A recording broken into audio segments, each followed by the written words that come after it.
My name is Legion, for we are many.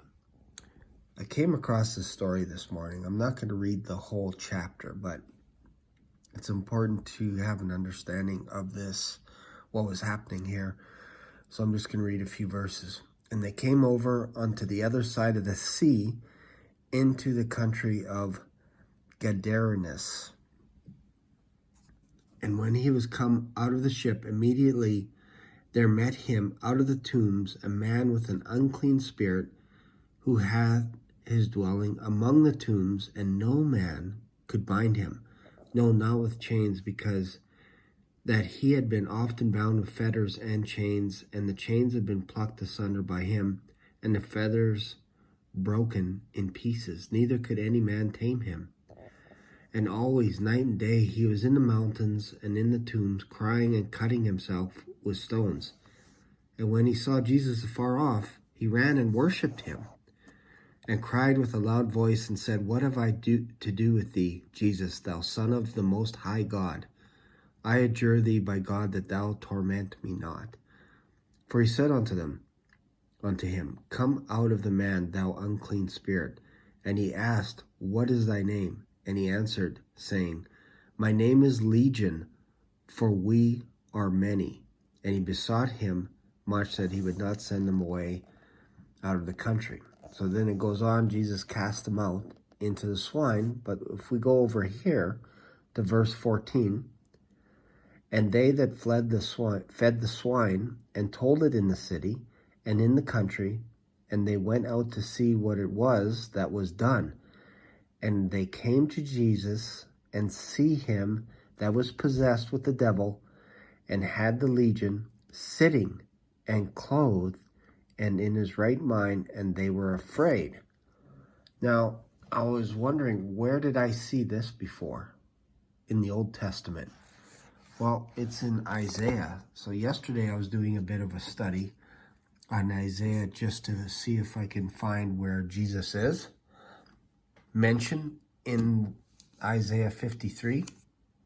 I ended up highlighting tons of stuff in Isaiah. The whole book is about Jesus. It's actually amazing. And there's things going on in there that maybe I'll make in another video. But this is interesting right here. Here's Israel's way of fasting. I'll just read this real quick. Behold, ye fast for strife and debate, and to smite with the fist of the wickedness. And ye shall not fast as ye do this day, to make your voice to be heard on high. Jesus was talking about this. These guys, they would fast in front of people and show people how special they were. And then God said, this is the type of fast that I'm looking for right here. Is this not the fast that I have chosen, to loose the bands of wickedness, to undo the heavy burdens, and to let the oppressed go free, that ye break every yoke?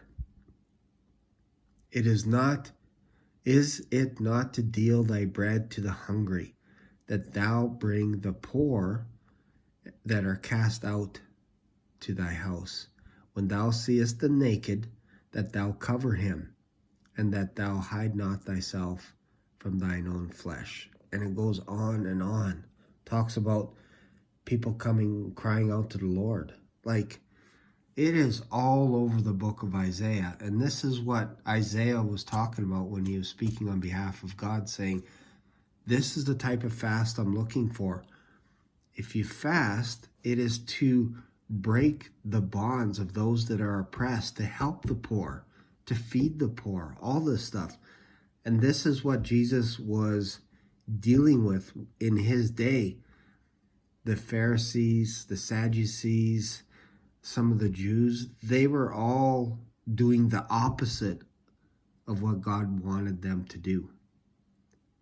So if you're curious, I would encourage you to read the book of Isaiah, because once you read the book of Isaiah, especially if you're a believer, and this is the confusing thing for some people. They're like, how come, Shane, how come you say the Bible is confusing to people that aren't saved? Because there is a veil over people's eyes. And when you accept Jesus Christ as your personal Savior, he opens up the whole Bible to you. And when you study it, things start jumping out at you that you never saw before. So whenever I'm reading in the New Testament, I see Jesus all over the Old Testament, and I see God's purpose being fulfilled for mankind. Anyways, that's it for this video. Hope you got something out of it. Hope you continue to read. I use the King James Version, and I'm telling you, this has opened my eyes in the past year. I've just been reading the Bible night and day since switching over to the King James Version. And I would encourage anyone else to give it a try for at least a week or two and see what happens. Thanks for watching. See you later.